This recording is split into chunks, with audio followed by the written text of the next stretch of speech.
So the stabs in the back, some of the areas, my lip was 2 lips. This scar on my forehead, who knows what this was. If he did that, if I was knocked over the head, my lip was cut across. And the stab, you can see it there. See that mark? That's where it came out. But this bottom lip, I still have the lump in my lip, but you can still see the line where they had to do the plastic surgery.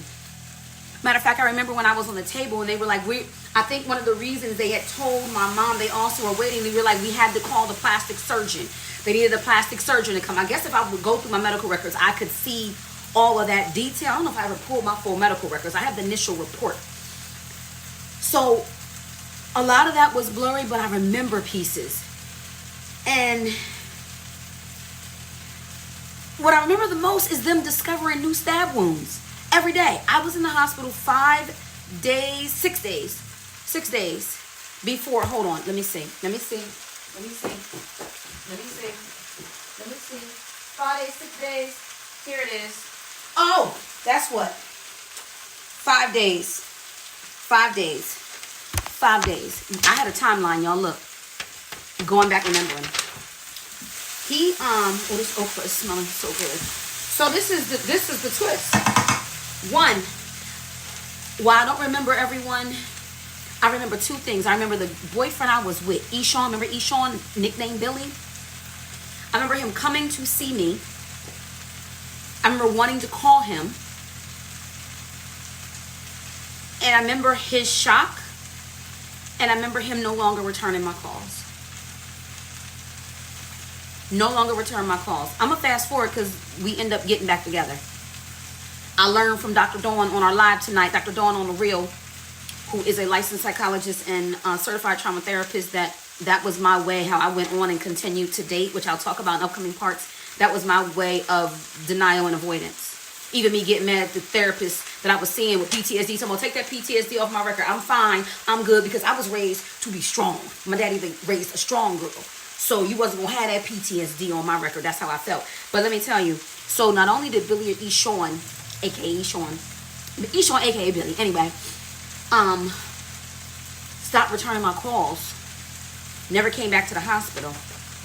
But on April 8th, same day I was released. So they released me back to Pennsylvania, to come to Hershey. I think it was Hershey Med to get my other stuff taken care of. My mom wanted to get me back here.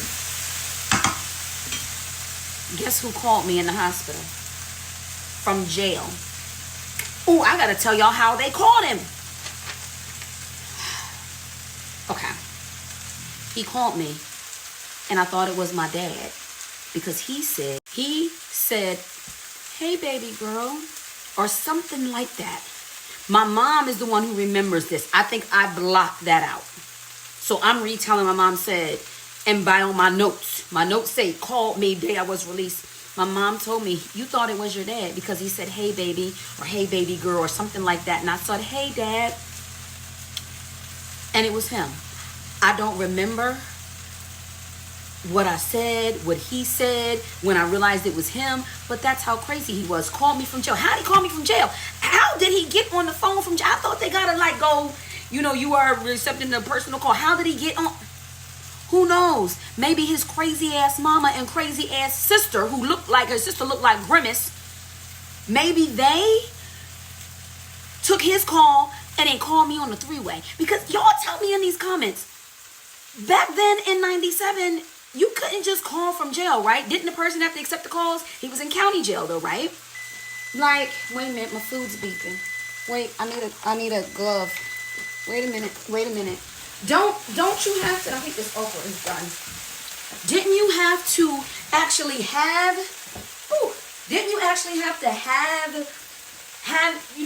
an approval, like on the call? You know what I mean? Like have somebody, oh, these ain't ready yet. Have somebody accept the charges? Because how did he get to the hospital? And I guess back then they could just say your name. Wait. So, yeah. Okay, so anyway, I'm looking at my notes here. So, what did I say? I wanted to go back to how they caught him. Now, how they caught him was what was told to me by my detective, what you call it, they revealed that to me.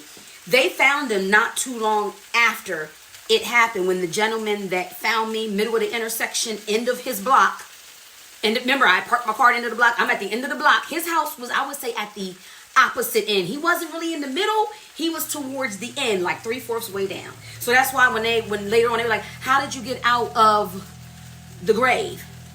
Like, what you mean? I didn't know I was in no grave. I was on the sofa last I remember. How'd you get down the block? What? I don't know how. I seen white light and a little girl with pigtails. Now, because of course the hospital staff had told him that I had drugs in my system, later on, I think the court system treated me differently because of that. They didn't believe that I didn't do drugs. This motherfucker injected me with heroin. Like, what the? Wait, did I take this out? Okay, yeah, wait, let me mix around this. So, okay, so this is what they told me. So remember, this is 6 days. This is 6 days after. This is 6 days after he had cut my hair. Now, mind you, was I rocking weave then? I don't know when I forget if I was rocking weave then, if I got in the weave after that. I think I got in the weave after that to cover up my back. They said they found him down the street from the blood trail that was on him. Now, I gotta imagine with whatever he was doing, that the dirt on him, the whatever, but he was at his cousin's house, listen to this, down the street, hiding behind the sofa. And when they caught him, he said, yeah, I killed that bitch. I killed her. That's a confession, right? This is going to be important later. Is that a confession? So he thought I was dead. So I'm thinking, I guess he put me in this shallow grave and then he ran to hide. This is the question I know y'all having. Where's Brianna? The 9-year-old daughter who was in the room.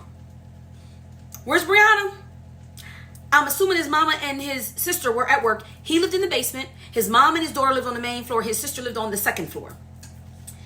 So I'm assuming the mom lived on the first floor. Maybe the mom lived, no, his sister lived on the third floor. I think the mom lived on the second, but Brianna was on the first floor. He was in the basement. What? Where was the daughter? Was she left at the house? Because now she's 37. We did the math the other night on the live. This happened 28 years ago. She was 9 at the time. I don't know when her birthday is. Maybe she's about to turn 10. I don't know. But she had to recall some of this. Some of this she had to recall by now. So he admitted that. And the initial charge was attempted murder. The initial charge was attempted murder. That was the initial charge. But I kept, y'all know I got my handy dandy folder out. I kept a kind of log of how them charges kept dropping. So I'm going to jump ahead a little bit with the charges. Look, like I kept, and then in my notes, so he had this is when it dropped. First degree, this was a first degree aggravated sexual assault, attempted murder. Second degree aggravated assault, third degree stalking, and possession of a weapon. They got him on possession of the weapon that I had. I was not confessing to the stun gun. He used the stun gun on me. So that was the because I didn't know that was illegal in New Jersey at the time, the stun gun. They said worst case, he would get possibly 15 years, right? Wait till I tell you what he actually got because of this diminished capacity. Now, it took about 2 years before he pled, or a year and a half. We're going to get into that, but I wanted to give y'all this part tonight. So look, I came back to go down my timeline of things to extend this out a little bit more. So, all right. Here we go. Ooh. So let's go back a little bit.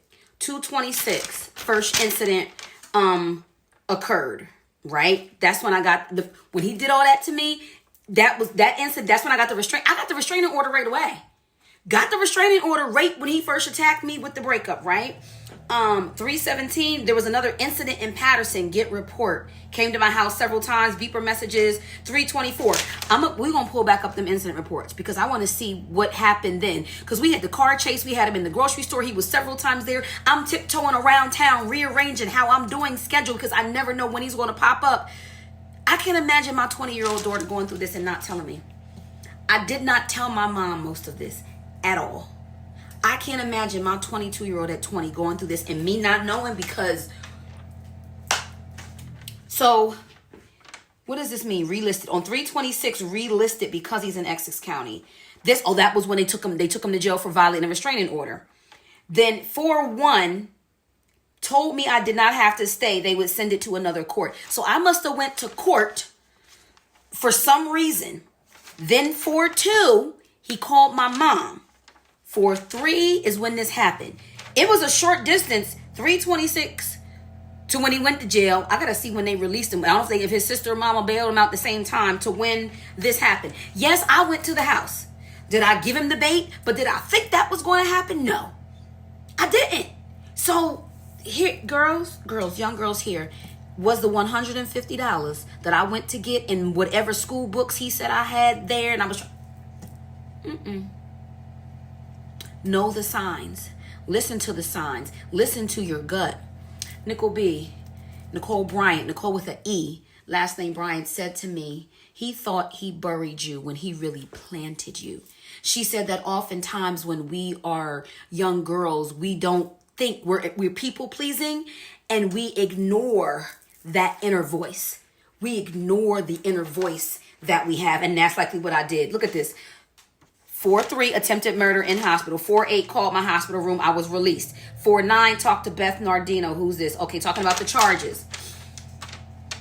Look, I had the numbers. I was getting that. Everybody I talked to. Now, I put this timeline together later on. But on 4-18, so that was how many weeks after? 15 days after? 5 charges. Wow.